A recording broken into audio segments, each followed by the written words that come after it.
Hi guys! Magandang gabi! Welcome back po dito sa Gandara SRU channel for Showbiz Update. Andito na naman nga po akong muli nagbabalik. Ang nagmamaganda ninyo kachismosang Kim Pao, wala na pong iba si Gandara upang magatid sa inyo ng latest update and fresh happenings patungkol kay Kim Chiu and Paolo Avellino. And para nga po sa gabing ito, ang tatalakayin natin at pag-uusapan syempre ang event ng Kim Pao and super nakakamiss ang dalawa after nila sa ibang bansa. Dito naman ulit sila magpapasaya sa atin sa Pinas and ngayon nga ay nasa Cebu ang dalawa. So, may mga ayudas na naman nga kusang dumarating kasi ang blessings ng Kim Pao ay nag-uumapaw. Sobrang saya din dahil ito si Paolo Avellino talagang pinaninindigan ang pagiging jowa bells ng isang Kim Chiu. Yan, alamin nga natin at pag-usapan yan. But before that, sa mga hindi pa nakaka-subscribe po sa ating channel, paki-click lang ng subscribe button natin at notification bell na nandiyan sa baba para mag-updated po kayo at ma-notify tuwing may bago po tayong chika at balita hinggil sa Kim Pao. Basta mga balita na may kinalaman kina Kim Chiu and Paolo Avellino, sagot na po natin yan. So, simulan nga po muna natin ang ating update dito sa patikim ng kita ng My Love Will Make You Disappear. Diba, ang special announcement, isasabay na raw po ang announcement ng kinita ng My Love Will Make You Disappear sa Thanksgiving. Pero mayroon na pong lumalabas na chismis about sa kita nito. Mula nga kay Ma'am Maria Edith Nueva, wow! May pa-Thanksgiving party. Ang laki siguro talaga ng kinita at doon i-announce.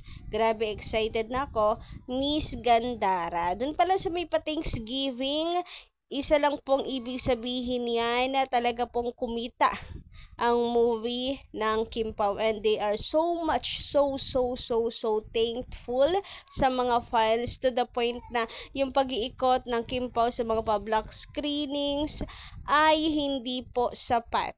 Kailangan may pa-Thanksgiving party. Yon ay palagay ko ha, kaya may paganito. And nag-expect talaga ako ng magandang announcement when it comes to kita ng movie.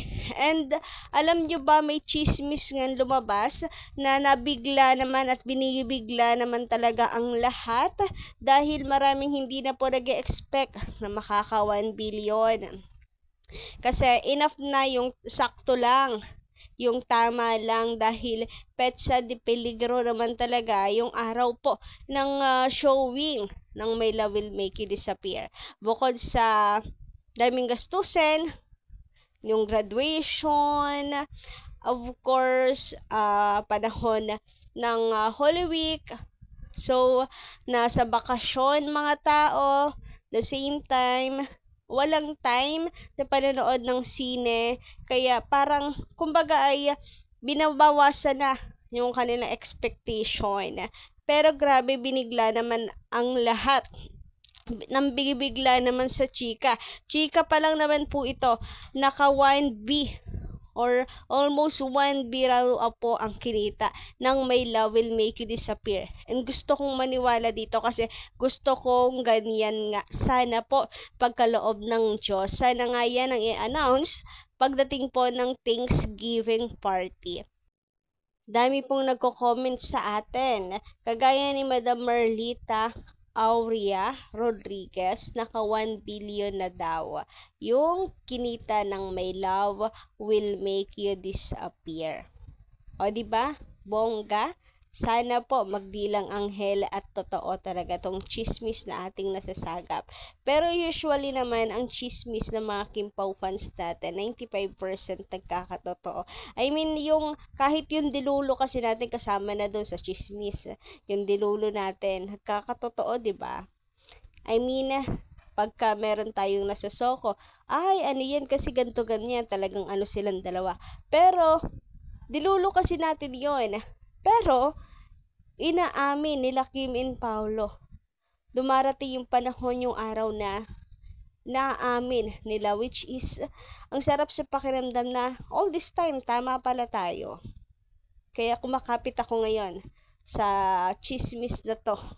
Sana po dahil deserve yun ng Kim Pao. Prinsesa na Chinita na nandito. Ito na. Naghahanap ka ba?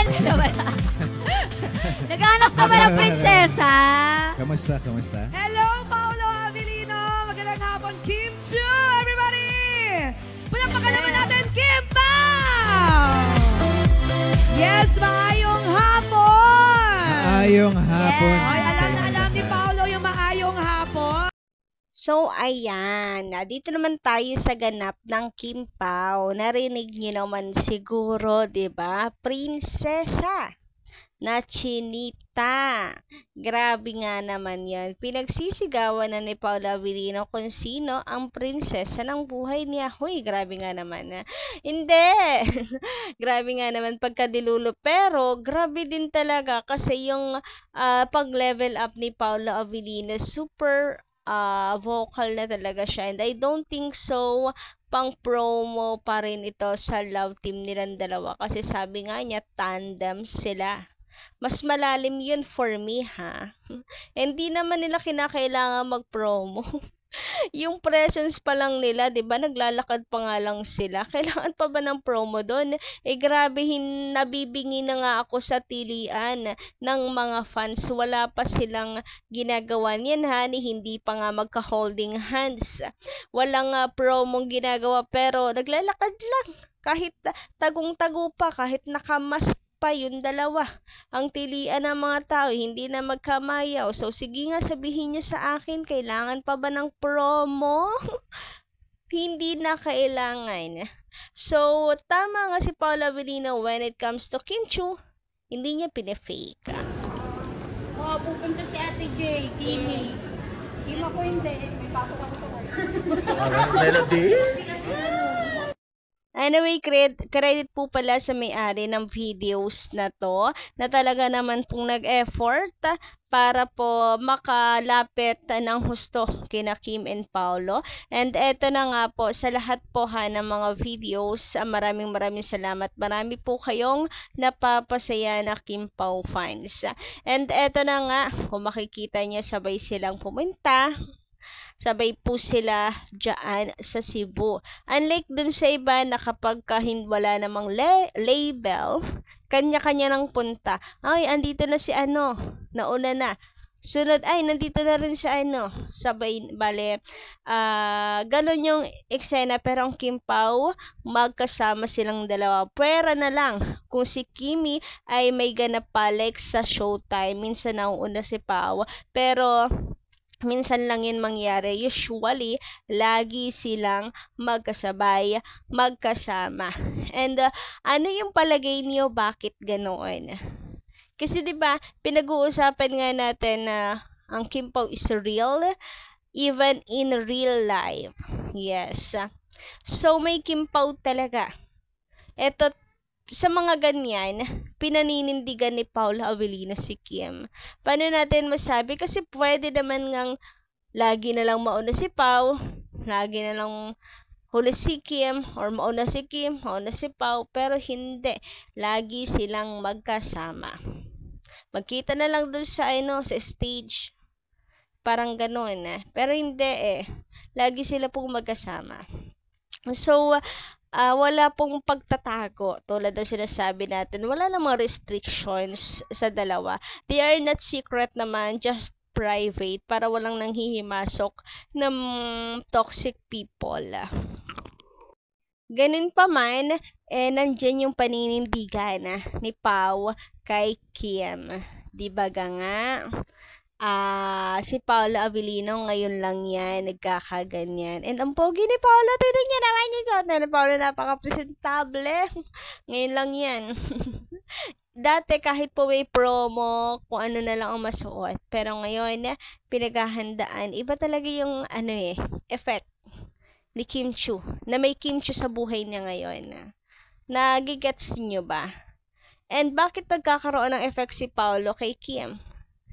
May label, may inspired, ganyan. may feelings na involved. Yun lang. Di ba napakasimple? Bakit kinakailangan pa nating spellingin?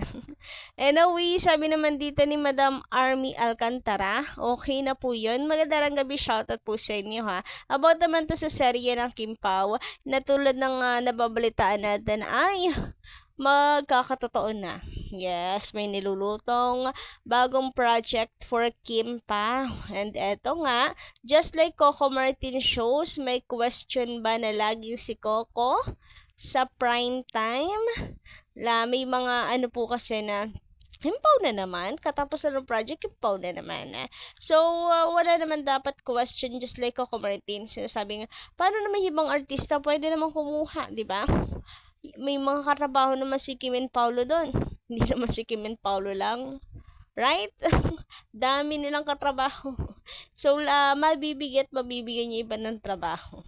Ipasok lang din ang mga artista, bago at luma, na naayon sa takbo ng kwento. Mahirap din naman po na i-market yung teleserye na bago o magaling din naman, pero wala masyadong dating sa masa. Hindi masyadong bet ng nanonood, hindi rin papatok sa ratings. Okay na yung patok na team up nila. Isama na mga artista. Iba talaga naman. Magagaling din. Magsama-sama na silang lahat na magagaling. So, kayo guys, ano yung say about this? Pa-comment ka lang dyan sa baba. And don't forget to click the subscribe button, notification bell for more updates. Hanggang dito lang po muna yung ating update, no? And kita-kits tayo sa susunod kong balita. Maraming salamat!